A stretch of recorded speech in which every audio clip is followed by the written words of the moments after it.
El Señor esté con ustedes. Y con tu espíritu. Lectura del Santo Evangelio según San Juan. Gloria a ti, Señor.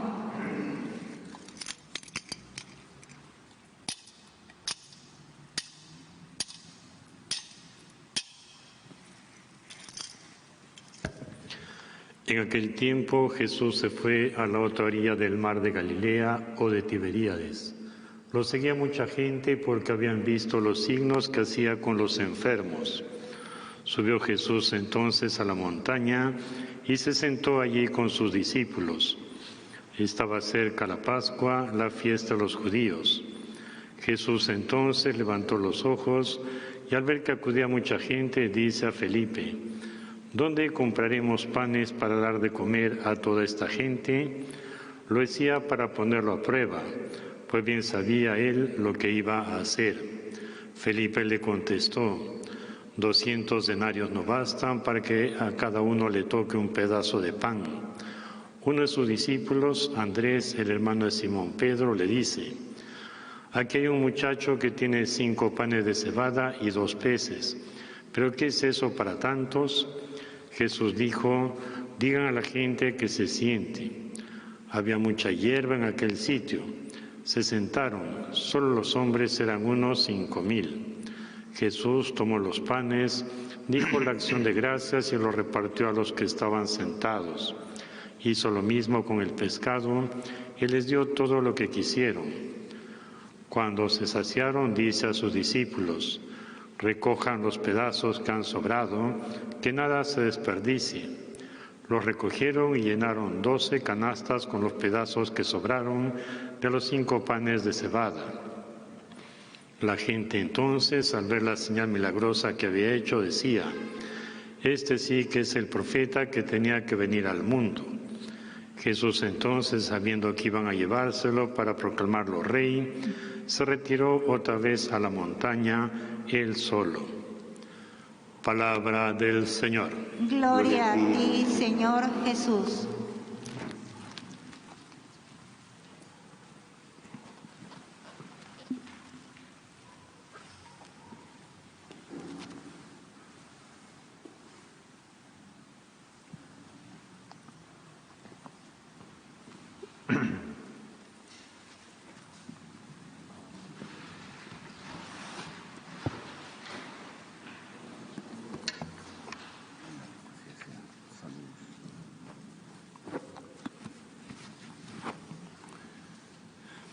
Querido señor alcalde Jean-Pierre Combe, alcalde de Santiago de Surco, señora Sandra Esquivel de Combe, presidenta del Comité de Damas de Santiago Apóstol,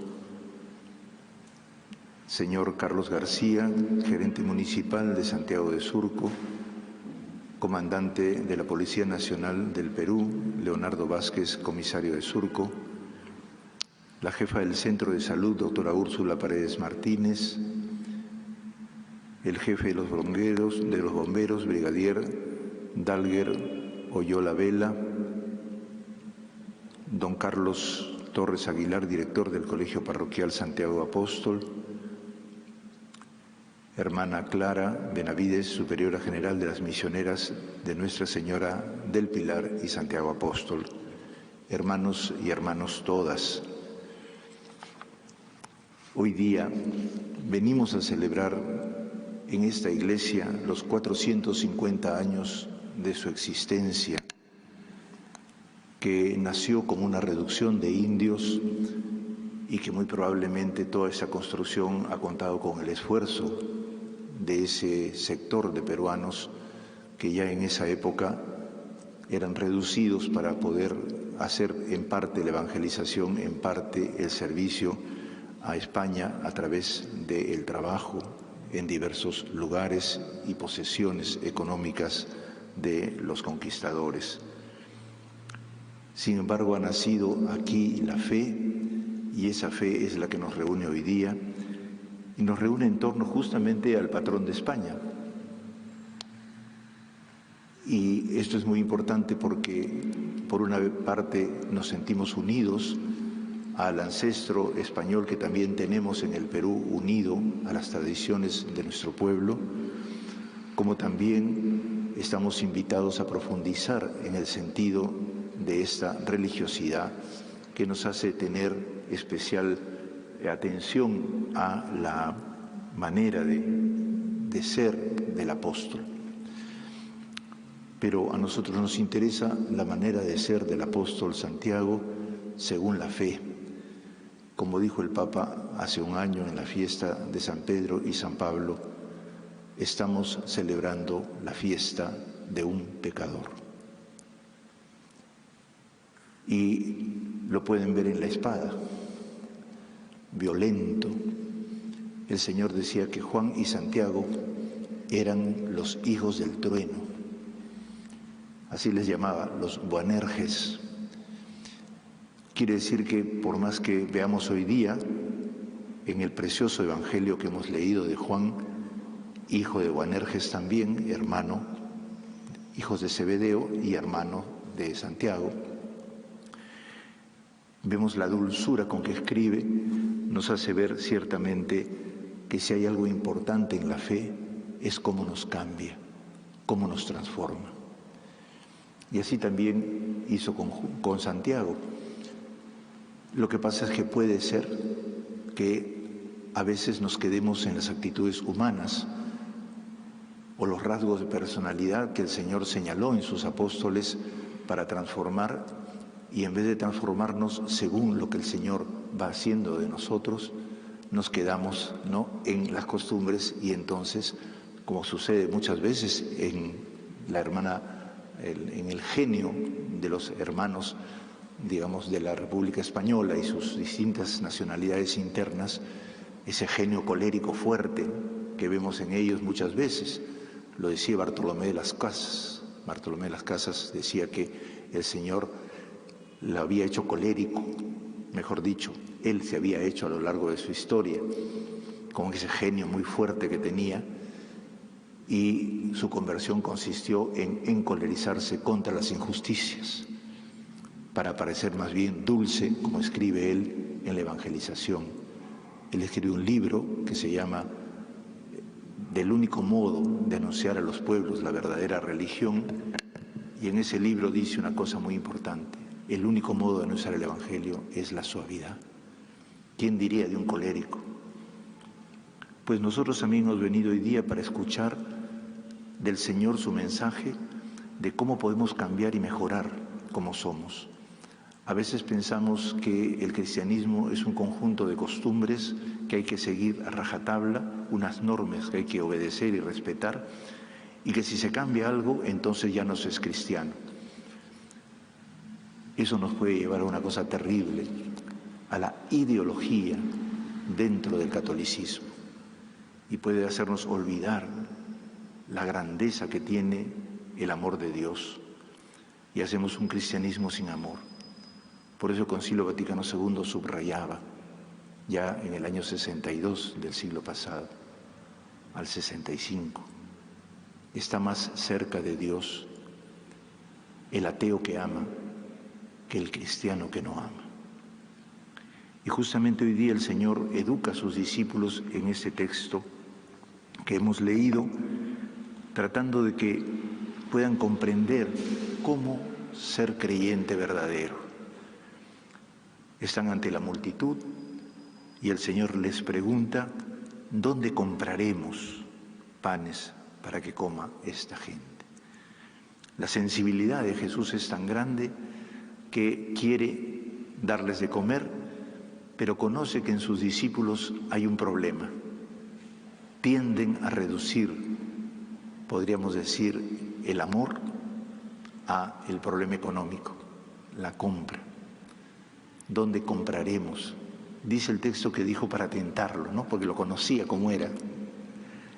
Y entonces dice Felipe: ¿dónde compraremos panes para dar de comer a toda esta gente? Y es que dice que 200 denarios de pan, dice luego Felipe, no bastan para que a cada uno le toque un pedazo de pan. 200 denarios más o menos son 1.600 soles. no va a alcanzar para tanta gente, son 5.000 personas o más. Este criterio es un criterio que es muy propio de las personas fuertes, podríamos decir, dominantes, de los hijos del trueno. Y el Señor sabía que entre sus discípulos Él no había llamado a gente fácil, había llamado a pecadores, y había que ir pasando poco a poco, ¿no?, pedagógicamente, ayudándolos a comprender el amor. Así somos nosotros también. Venimos de distintos horizontes culturales, mucho más en nuestro país tan difícil, en donde tenemos diversidad de personas. Nadie nace dulce y amoroso. También somos amorosos y dulces, pero también tenemos la otra parte, que es la que el Señor quiere ir humanizando, haciendo verdaderamente humana y verdaderamente cristiana. Entonces, acá hay un problema económico para Felipe. Para el Señor, los problemas económicos tienen un fundamento mucho mayor, que están basados justamente en el amor. Y luego uno de ellos, Andrés, va a decir, acá hay un muchacho que tiene 5 panes de cebada y 2 peces, pero ¿qué es esto para tantos? Otra razón para no amar, ¿no es cierto? La escasez. En primer lugar, la economía y luego la escasez, la falta, la carencia y el pesimismo ante la escasez.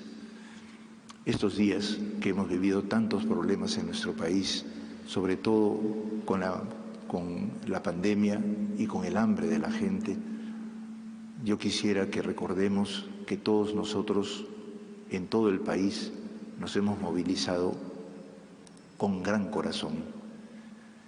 Y eso es un valor muy grande que tenemos que acentuar como el principio fundamental de nuestra fe, la solidaridad, la fraternidad, el ayudarnos, el servir.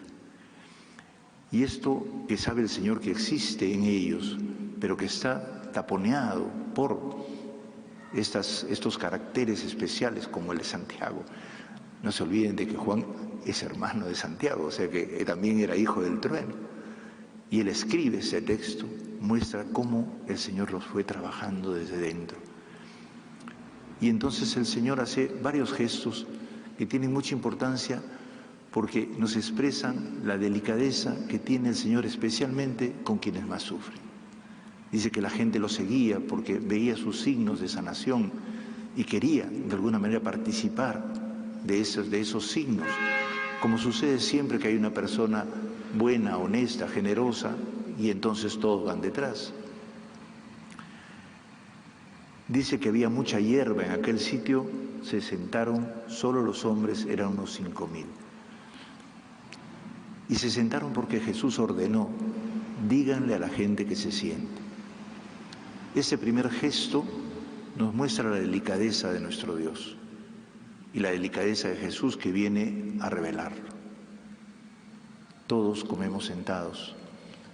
Normalmente los pobres lo vemos en las calles, ¿no? Ahora no tanto porque las calles se desertificaron, pero lo volvemos a ver ahora que están volviendo las posibilidades de salir. La gente se gana el pan diariamente y come de pie. Pues el Señor quiere que coman como toda persona humana. Por eso dice que se sienten, los trata como somos. Somos personas humanas respetables, no despreciables. Luego toma los panes y hace la acción de gracias, cosa muy importante, porque no considera el pan objeto de la economía y del trabajo y del esfuerzo humano, sino un don de Dios, una gracia. Por eso le da gracias a Dios, porque inclusive si nosotros nos trabajamos y trabajamos duramente y conseguimos muchas cosas, todo lo que tenemos y somos ha sido dado. Y por lo tanto nuestro esfuerzo está llamado a ser donado también, para no vivir en la lógica de la compra y de la venta. Y esa es la gran esperanza de que la humanidad algún día sea solo gratuidad, solo generosidad. Y luego de esto, de dar las gracias a Dios, los repartió a los que estaban sentados y lo mismo hizo con el pescado y les dio todo lo que quisieron y se saciaron. y además sobró. A esto que le llamamos el milagro de la repartición de los panes, en realidad es el milagro de la compartición del pan. Uno cuando comparte no solamente se deleita, sino que también sobra.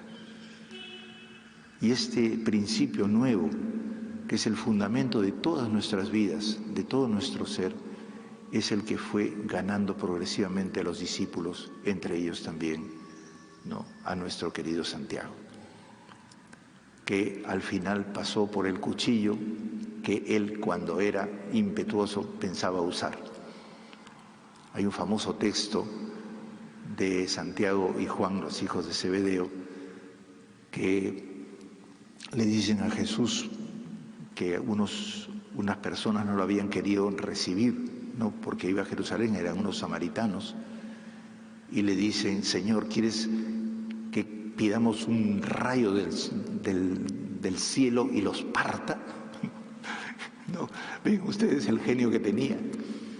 Era sectario, era solo mi grupo, ¿no es cierto? Y entonces, si a ti te hacen daño, yo te defiendo y los mate.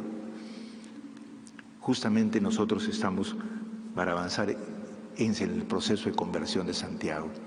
Yo quisiera pedirle ahora a esta comunidad, que ya tiene 450 años de tradición creyente, que estén dispuestos a ir modificando progresivamente su manera de ser cristianos, sus costumbres, abrirse a poder modificar las cosas que hacemos en función de que el amor brille en todas nuestras actividades.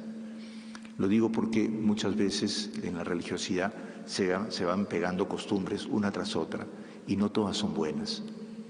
En ese sentido, en toda la diócesis estamos haciendo el proceso sinodal, que lo comenzamos el año pasado y que hemos venido a las parroquias distintas, luego interrumpido por la pandemia, pero que estamos buscando unirnos a la gran asamblea de toda la iglesia, las iglesias de Latinoamérica, que va a ser en noviembre en la Basílica de Guadalupe, en México.